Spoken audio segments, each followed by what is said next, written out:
Hi, OBSA. This is Marissa. We have Natalie here today. She is an ASU alum as well as an OBSA alum. She's going to talk about her career in transportation planning and sustainability careers and what it's like to kind of transition from school to a career. So enjoy the presentation, and I'm going to hand it over to Natalie.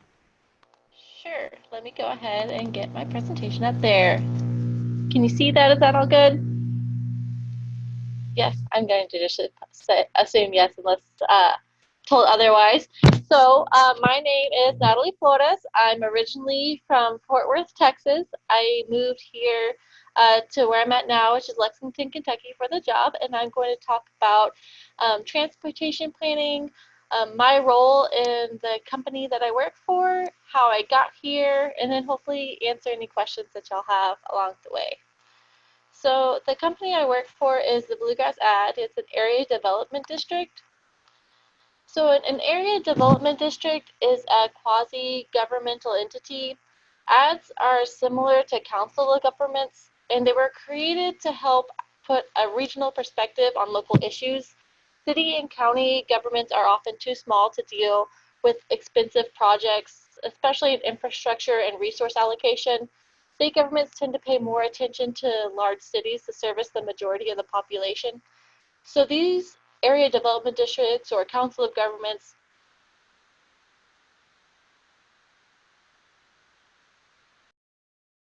bridge that gap. So we look at things not necessarily from a population standpoint, but from a region standpoint. How can we spur economic growth? How can we promote connectivity throughout the region to serve the region and not necessarily a single city or a single county? So the Bluegrass Area Development District is actually the largest area development district in Kentucky. We have 17 counties, and we're in central Kentucky, and we have Lexington, which is in Fayette County. It's one of the largest cities in Kentucky. And we also have Frankfort, which is the state capital. So Frankfort is going to be in Franklin County, and you'll be able to see that on my little map. The Bluegrass Ad provides multiple services for residents, including aging, workforce, city planning, and information technology (IT). Transportation planning falls underneath city planning, although it is separate in some other area development districts. It really depends on how the organization is set up. Aging services are for helping your elderly population get to the resources that they need, um, or they can be put into homes that would um, help them live their day-to-day life. So you can sponsor an elderly person here, and they can live in your home, and you can care for them, and then you can get grant money from that to help care for them. Similar to a foster care system, but for elderly. For workforce, we do a lot of workforce planning. This is whenever companies have layoffs or it's expected that a company would have a massive layoff. And so we actually are able to find people, retrain them, and get them into another job so that they don't fall into poverty or get a job with a lower skill set and aren't making as much as they were.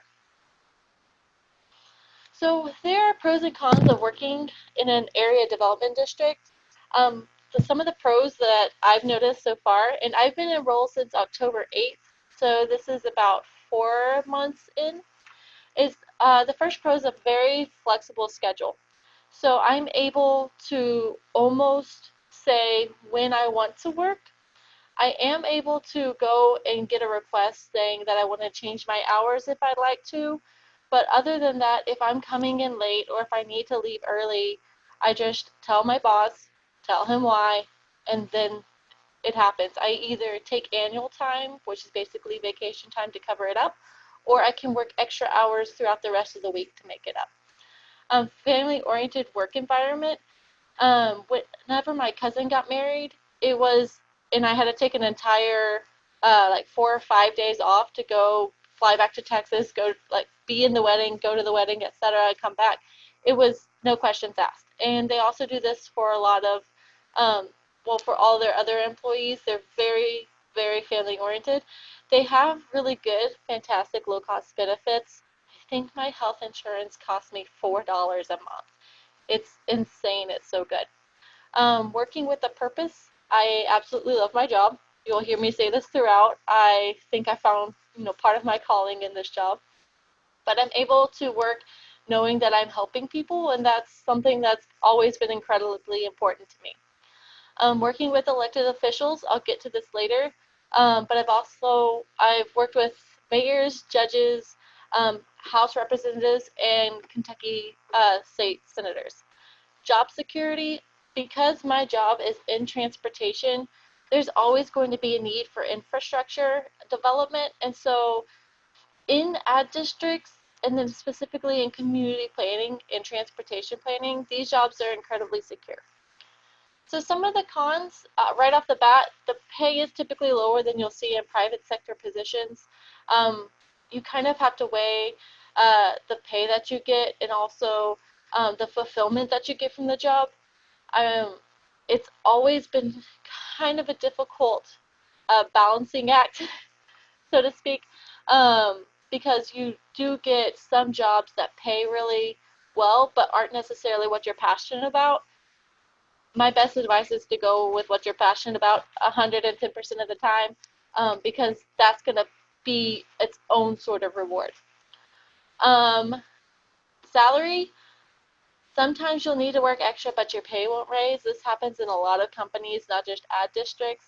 And it's not something that comes with ad districts specifically. It's just whenever you're a salary employee, sometimes you will have to work more than the hours that you've said that you'd work, and you don't necessarily see that increase because it's not an hourly position.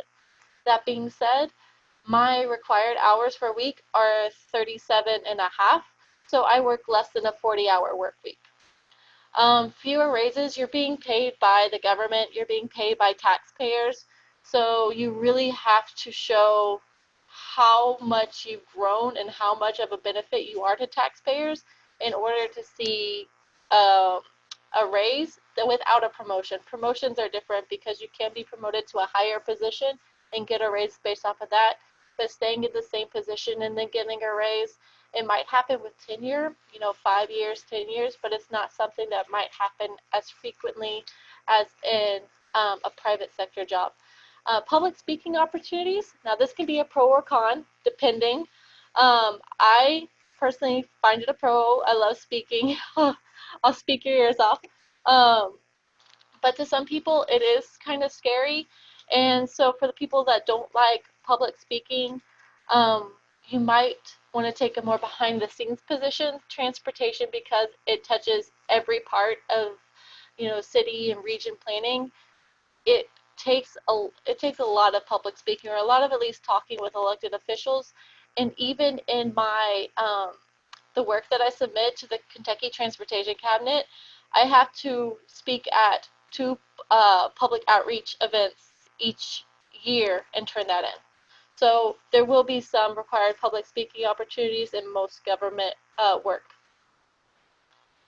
So another thing I wanted to touch on is small company versus large company. The Bluegrass ad is a small company. I believe it has about 50 to 60 people that work in my building. They have other people that work more, they work outside of the building. They work in the community centers.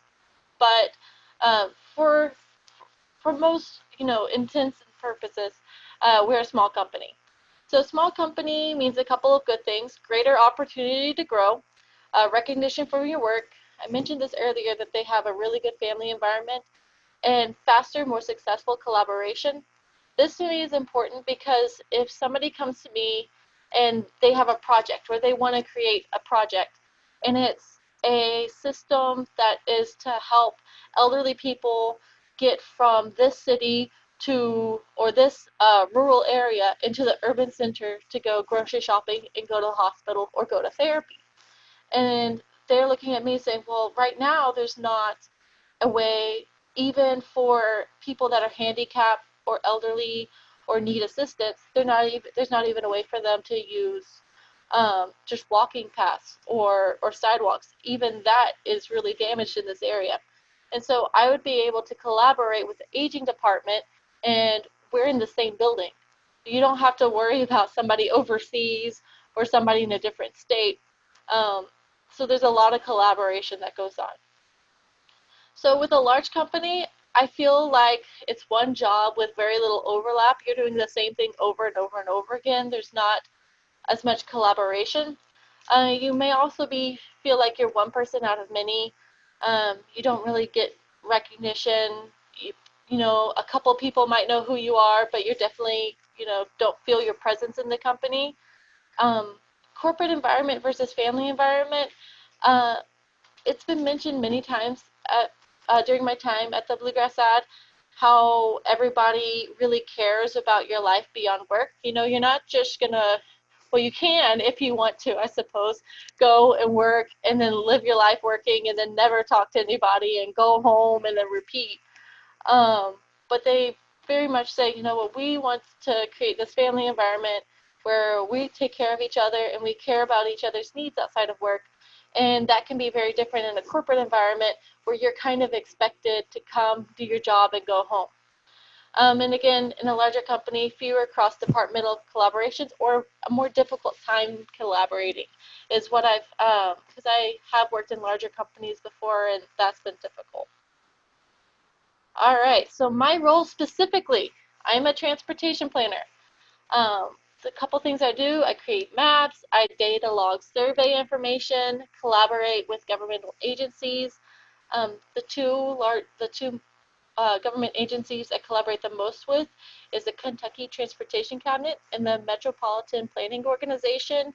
I also do some work with the Lexington Fayette Urban County Government, or LFUCG, and they are very closely tied to the MPO, the Metropolitan Planning Organization. And there are a lot of acronyms in government, so many acronyms. A couple other things I do, I write grants for projects that have the potential to be federally funded. I prioritize projects for shift, which I'll get more on that a little bit later, because right now that is my job, is focusing on shift. It's the thing that's consuming my life right now. But it's a strategic highway investment formula for tomorrow. I also get to talk with elected officials about local needs, attend conferences, run meetings, and anything else that deals with transportation or transportation infrastructure. A lot of my job is also talking to other people and getting them in contact with the resources they need. I might not be the end-all be-all resource, but I probably know someone that is. And so I'll get them in contact with that person, or I will directly ask that person and then tell them the information and then give them the contact information. So some highlights of my job so far. I've mentioned that I've been enrolled since October 8th. In that time, I've become CDBG certified, which that means I'm able to write community development block grants. It's a very extensive block grant. Any money that comes from the federal government is going to have to go through certain steps to make sure that it's not going to harm the environment. You're not going to destroy the history or change the history of that location. You're not going to build on an Indian gravesite or burial ground or sacred land. There's a number of things that you have to go through to make sure that whatever you're building, that you may be able to build it, but not with federal money. The government's not going to pay for you to further endanger a species. So you have to be very thorough. So by being certified, I'm able to administer those grants. I've submitted major updates for the National Highway System, and my work has been published through the Area Development District. I've met with county judges, mayors, and state representatives in both the Kentucky House and Senate, which has been one of the coolest things, I think, of my job so far. Name recognition amongst elected officials and being able to help them and help the projects in their area. It's incredibly fulfilling because they are so close to their constituents. They've been going door to door. They know the issues of their community, and for them to come to me to help them solve problems is incredibly rewarding. And, okay. And what does SHIFT do? So I mentioned this earlier, the Strategic Highway Investment Formula for Tomorrow. So SHIFT is the process that transportation projects go through in order to make sure that we're using our funds to do the most good for both our urban and rural areas. At the beginning of the presentation, I mentioned how some like statewide projects or some areas might focus just on the city itself and might not have a regional sort of mindset. And so this is the process that we go through to make sure that the projects that are needed the most are the ones that get funded, or the ones to potentially get funded. So there's a couple steps to this. The first step is what we're going through right now, and that is to talk to the elected officials, get their input on what's needed in their communities, and form a list of what we're going to sponsor to move on to the next step in the prioritization process. So after these projects are taken and we look at all of them and we choose which ones that we get to sponsor, it moves forward, and then they get scored based off of a couple different variables, like how safe the road is, or lack thereof. If safety is a huge issue, the score will go up. And the higher the score, the more likely it is to eventually be picked to be funded. So, so how safe it is, or how much safety is needed in that area, economic development, if they're going to be resource allocation, or better managing their own resources, things like that will help get a project a higher score. And then after that, then myself and the Kentucky Transportation Cabinet can get together and we can boost certain projects. And boosting is just a way to put extra points to a score that we think really deserves to be in the 6-year plan. At the end of this entire process, what will happen is next January, the legislator will vote on a 6-year plan. And I don't know exactly how other states do it, so I find it kind of crazy. But at the end of this of this entire process, they'll come up with a 6-year plan that will be law. It will be statute. It'll be completely binding, So the thought of me participating in making law at a transportation level is something I thought was also really cool. All right. So from college to career, business school to planner, it doesn't seem like the most straightforward jump. My associate's degree was just straight business. My bachelor's degree was business sustainability. If anybody knows about the Starbucks CAP program, or SCAP, it was a way for me to work at Starbucks while going to ASU online and doing classes through the online program, and for Starbucks to be able to pay for my degree. My degree, minus fees and books, was completely paid for by this program. And I've said that I would not have been able to move to Kentucky and start this job if I had student debt.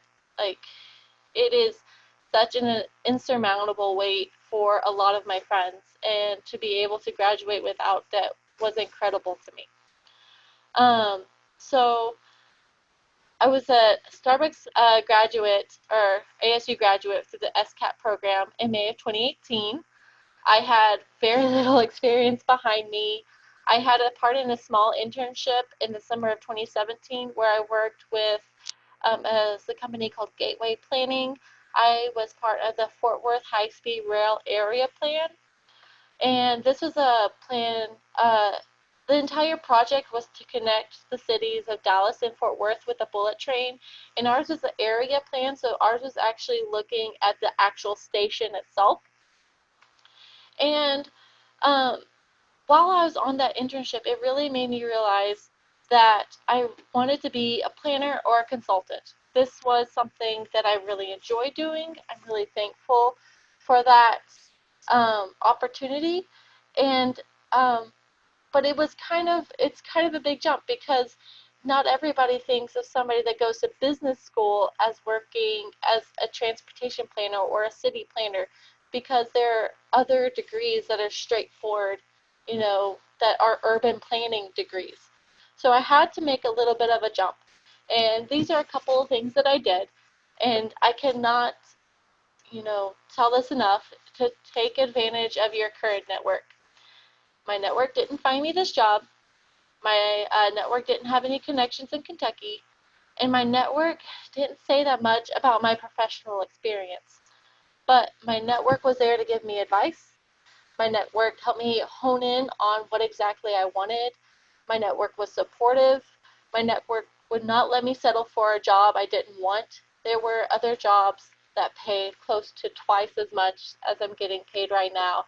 And it was, is this what I want to do? Is this what I worked so hard, full-time work, full-time school, to come out at the end and then get a job I didn't actually want?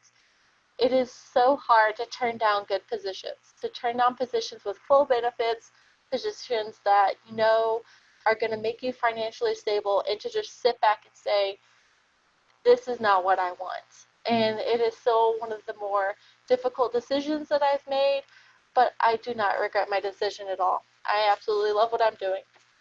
So even though there was nobody I knew in this industry, nobody that I knew that pointed to me this specific position, nobody that lived in Kentucky, my network allowed me to go to a variety of people for advice, and I'm 100% positive I wouldn't be here today without their help.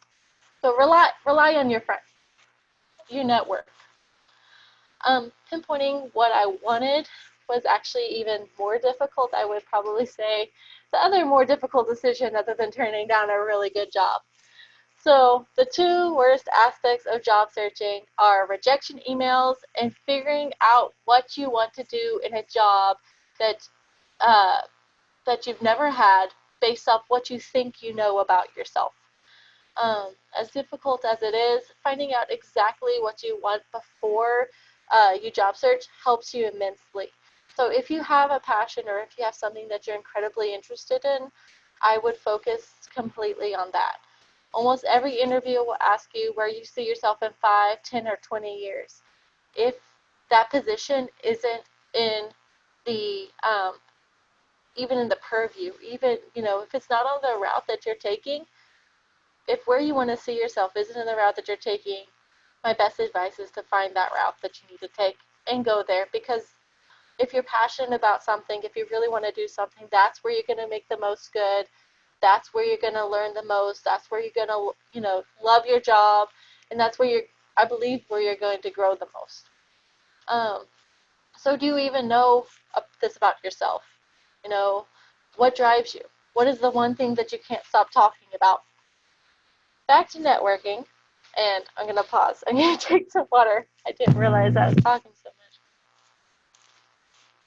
much. So back to networking, I was able to ask around, talk to people, how should I job search? And a really good piece of advice that I got was to pinpoint exactly what I wanted. And this is kind of tied into what I said earlier. Whenever you find out what you want, do not cast a wide net.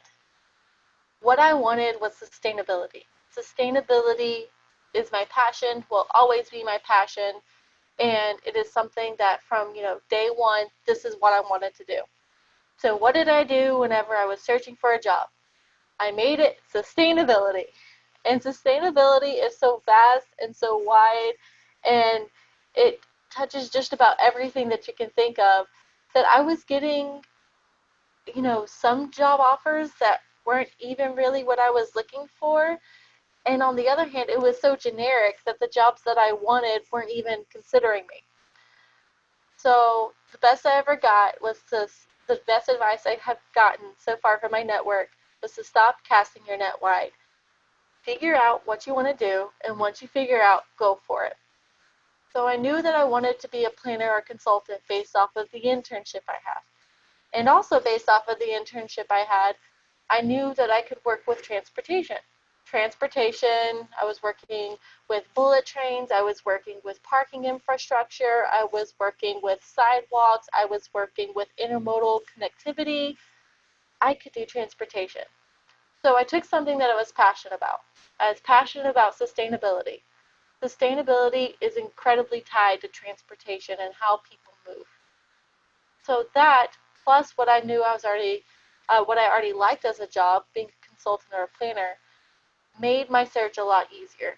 I searched for transportation planning, and I only applied for transportation planning positions. After I fixed my resume and after I took my friend's advice, within 2 months, I had an interview. Within 2.5 months, I accepted the position, and 3 months after I'd taken that advice, I was moving to Kentucky. I'm not saying this will be the same thing for everybody, but it is honestly the best advice that I can give you. If if you only get one thing out of this is go with what you're passionate about and be completely relentless about it, because if nobody else is going to make it work for you, you make it work for you. You know, it's that's it. There you go.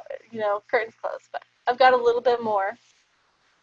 Um, so sometimes networking is a lot harder than anticipated. I say networking, I throw it around like, oh, just network, you know? But being in online classes, you only get so much exposure to your school network. I don't know if any of y'all live in Arizona, but I didn't. And it was incredibly difficult to connect with professors and to connect with my peers whenever you're not even seeing each other face to face. Or if you do, it's through a screen. So there are a couple ways I networked online and that I found that were pretty helpful. At the beginning of each course, typically they will tell you to go ahead and write on the discussion board, um, talking about yourself, introducing yourself, and some classes will make you reply to other people. Well, if they did that, I would then include my LinkedIn information. I would say what I'm going for. I would encourage other people to also drop their LinkedIn information. And so if we ever wanted to share or network with each other, we could do it much more easier on that platform. Um, don't know if they use the same platform, but it's only been a couple of months. So hopefully that's still relevant. I also look for my professors on LinkedIn before and during class. If I could find them beforehand, I would send them a message saying, hey, I'm about to start your class. I'm really excited about it, you know? And so they would say, oh, this is a student. I'll go ahead and accept their LinkedIn. But sometimes if you wait till afterwards, if you don't build that sort of relationship with them, either right before classes start or during classes, then afterwards they might, accept your LinkedIn request, but they're less likely to recommend you to a job or to an internship. They may have been your professor, but they don't really know you. And so that's something that I found that helped me out was in order to get advice, you have to put in some effort to get to know your professors and your peers and to throw that LinkedIn URL everywhere. All right, and so now I'm at questions, and I know this was a lot of information, so I'm going to go ahead and go back to, if I can, well, we will in a second, I suppose. Stop share. There we go. All right, I have some questions. So no overtime. All right, so no, this was from Cheyenne. So it's because they're not hourly, because they're salary positions, no matter where you go to, typically do not pay you overtime. The benefit that I have with working extra on a certain day is I might be able to leave earlier on a certain day. And this is special for the job and for the company I work in now. I know some people that are required to work 45 hours a week, no overtime, that's their base, and they're not given any extra time off during the week. So if they work like 3 12-hour shifts, which sounds ridiculous, and they're already at 36 hours, but then they have their normal work is, 9 to 5 on the next 2 days. They're still expected to work 9 to 5 on the next 2 days, even though they've already put 36 hours in. Something that I have with the Bluegrass ad that I work for is if I put in extra time, I can typically go ahead and say, hey, I put in extra hours on this day. Can I leave early this day, or can I come in early this day? Typically, it's for a good reason. Typically, it's like coming up, I have my sister that's visiting Kentucky. I'm super excited about that. I've already got permission for on that day to either take annual leave or to leave early. Annual leave would just be my vacation time, but leaving early would mean if I worked extra during that pay period, then I wouldn't actually have to use annual leave. I could just take off early that day, and then I could save my vacation time. So it's not necessarily overtime, but I can get some benefit from it in that I save my vacation time for later. And so that's somewhat of a reward. From W.P. Carey, how did you learn to write grants? And was it something you saw yourself doing when you thought of your future career? First, it's really funny. All throughout school, I said I was not going to work in government. It was the one constant theme of my associates through my bachelor's. It was like, I'm not going to work in government. I don't want to work in government. And yet here I am, working for the government.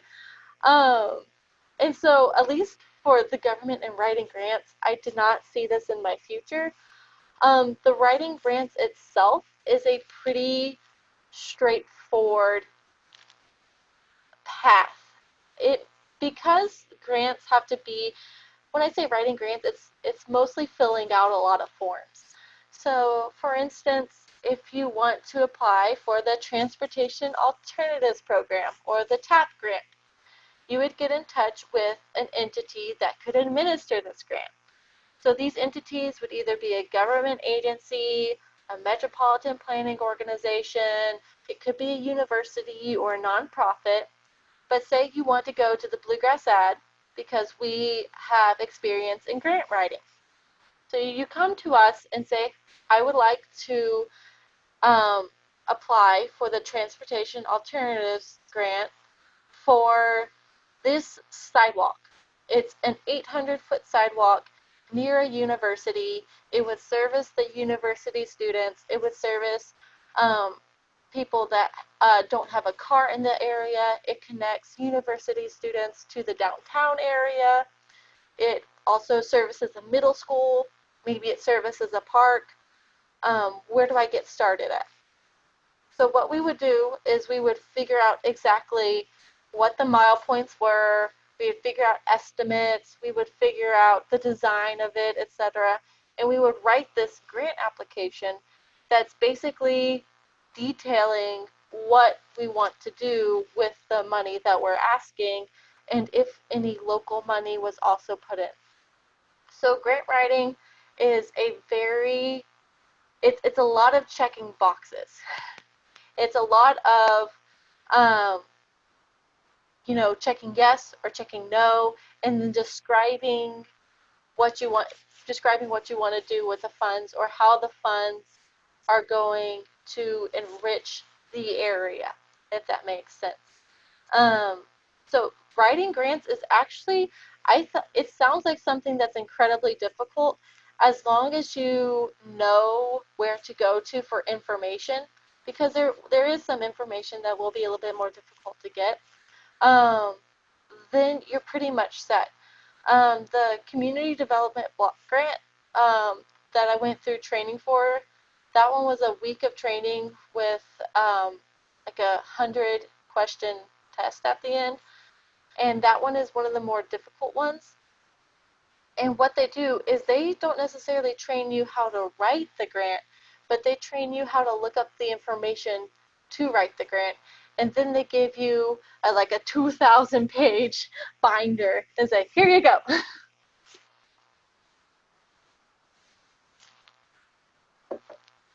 Okay, so working for a smaller organization, do they provide you with a mentor or have a mentor program to help you develop your skills? Yes and no. For the Bluegrass ad, so I think I mentioned earlier that some ad districts or area development districts are organized differently. Mine just happens to be that the transportation planner is underneath community planning, which it's not always the case. It's just where it's put at within the company. So some area development districts have a transportation planner, and then they have a senior transportation planner. And then that would, of course, be the mentorship. Because I was underneath community planning, I was underneath a community planner. And I didn't realize when I accepted the position that I was the transportation planner. I thought I was a transportation planner, but I got there and it was basically this is what the person before you was doing. Have fun. I wish I did have some more training than I was given, um, but I have never doubted my ability to learn, even at such a fast pace. And to be productive, 4 months down the road, it was it was my learning curve was a cliff, if I can say that. So I wish that there was more training. There wasn't as much, but because I'm sort of, it's kind of like learning another language. Whenever you're forced to learn, you learn very quickly. And so I consider it good in some part. All right, does that job have a requirement of a sustainability degree? What other majors may this kind of career be good for, and what kind of growth opportunities long term do you have? Ooh, good. Um, so the job actually has a requirement of a bachelor's degree. It is a bachelor's degree with planning or an adjacent to planning. While I was still at ASU, this was after I had done my internship, I knew that I wanted to be a consultant or planner, so I chose a lot of my electives to be urban planning, city planning, to learn about zoning and regulations, etc., because I knew that this was someplace I wanted to go to. Um, and so I was able to use that experience in sustainability, in sustainable urban dynamics, etc., to show them that I had the skills necessary for the job. What other majors may this kind of career be good for? Planning majors. Planners, you've got it set. If you work in planning, if you have a degree in planning, GIS. I work a lot in ArcGIS, so and that's map creation. That would be good. I would say that almost because business degrees are so flexible, that you could definitely take some electives along with your business degree and easily also get this position. They look more about the person applying, and yes, you do have, it is a government position, so they do have to be very strict on your qualifications, but there was at least enough leeway to let me into this position, and I had a business sustainability degree and I had an internship. One internship and a degree that kind of fit the bill. And they believed in the person that I was, and so with a lot of companies like this, they want you long term and they want you to grow with them. And so they're looking for people that are really excited about the position and want to make this career. What kind of growth opportunities long term do you have? This is actually kind of interesting. I recently found out that my direct boss is moving to Arizona. Actually, he apparently lived in Arizona for quite a time, and is moving back to be with family. I'm sure to enhance his career. I haven't yet been able to speak with him um, since I found out, so I'll limit it to most of what I know is speculation. I haven't been able to talk with him directly. I completely trust his decisions. I think that he was a fantastically hard and dedicated worker. He's going to do great wherever he goes. But this also left the opening of the position directly above me. and it was something that I talked to his boss about. Am I ready for this position? And at the moment, I decided that I wasn't going to pursue it, more because there's so much in transportation that I haven't explored yet, and I really want to get to know all aspects of this job before I go to the next one. That, and I'm not entirely thrilled about thinking about finally getting my hands on a job and understanding the job and then jumping to another job so quickly. So I want to take my time to really learn and grow in my position before I move up. That being said, there's always room for growth, in the sense that you can, right now I'm at like phase 1 of transportation planner. I'm not senior transportation planner is the other position that comes to mind, or I'm not a regional planner. Um, so the path could vary depending on what I want to take. I could keep on going with transportation and see if I can become a senior transportation planner, or I could go the community development route and go up towards community development and the regional development, and then I could be eventually head of community planning if that's the path that I chose. How about other past career experience and what helped you once you're in the job? For instance, what path would past project management experience help? If you have, yes, project management experience is definitely a plus. I'm gonna drink some more water. Um, my past career experience, I worked at Starbucks for 6 years. I mentioned that I was graduate from the SCAP program. I was a shift supervisor for over 5 years of that time, and it has been mentioned more than once that my position as a supervisor slash manager, they see supervisor as basically you're managing a team. You might not be managing a store, dealing with payroll and dealing with scheduling, but you're managing a team. So they see that supervising and managing are pretty much the same thing, because in this sort of role, I wouldn't be working the admin jobs anyway. We have admin to do payroll and scheduling. If you have a scheduling inquiry, to go to them. But they did mention that the fact that I had been a supervisor slash manager for so long, and had done really well with it and had great references about my work as a supervisor, that was one of the reasons why they chose me. Because if you're looking to work up in a company, then they want to see that they're going to get someone that will eventually be a good manager or a good supervisor. So having somebody that already had supervising skills to come in on the ground floor and work up, eventually it is their plan that I move up enough that there is someone beneath. For project management experience, if you had that, that's fantastic. Um, I don't think that I've had any major project management experience in the past. I've done some things, but they've been mostly small, either for my work team or back in high school for my school, um, but they haven't ever been huge.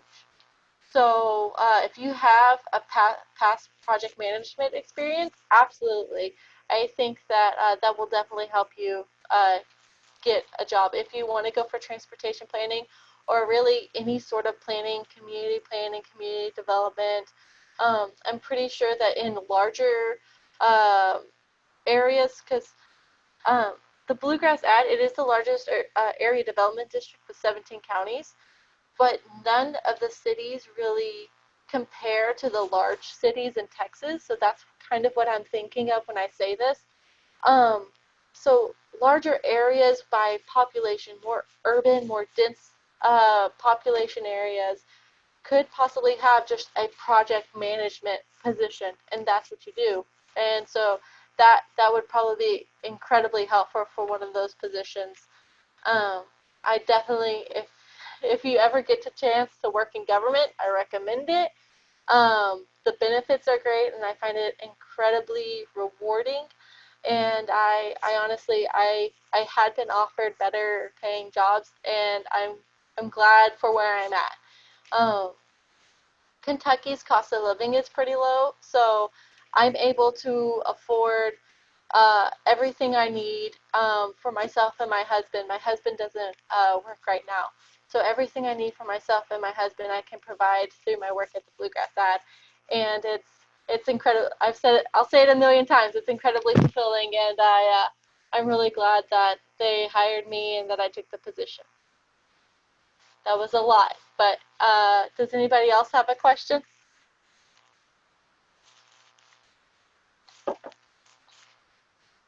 I'm sorry if I went too fast. Once I get started, it's hard to stop. So it doesn't appear like there are any more questions, Natalie, at this moment. OBSA will be putting up Natalie's contact information if you would like to network or connect with her. Also, if you have any more questions, feel free to post in the comments for these videos, or when you connect with Natalie, ask her directly, and she can get you the answers to the best of her ability. Are there any more questions before we sign off? Um, One more thing on that note, as much as I talk about networking, I definitely, if I can help in any way, I'd love to be a resource. I'm not going to tell you to go and network with people and then be completely unavailable. I want everybody that can, I want to help as many people as I can succeed. And so if there's absolutely any question that you have, or if there's a possibly somebody in my connections that you want to talk to, that you want to get their input on, that is in maybe the field that you're looking for, please, please, please talk to me. It's my job is helping people. So if I can be of any help, I'd absolutely love it. And don't be don't be shy. Don't be afraid to like, oh, she doesn't know me or whatever. Please, I'm more than happy to help. I couldn't have gotten here without the help of my network, and if I can pay it forward, then I'll do what I can to do so. Thank you so much again. Okay, LBSA, you guys have a great night. We're going to sign off. All right, bye. Bye. Bye, Natalie.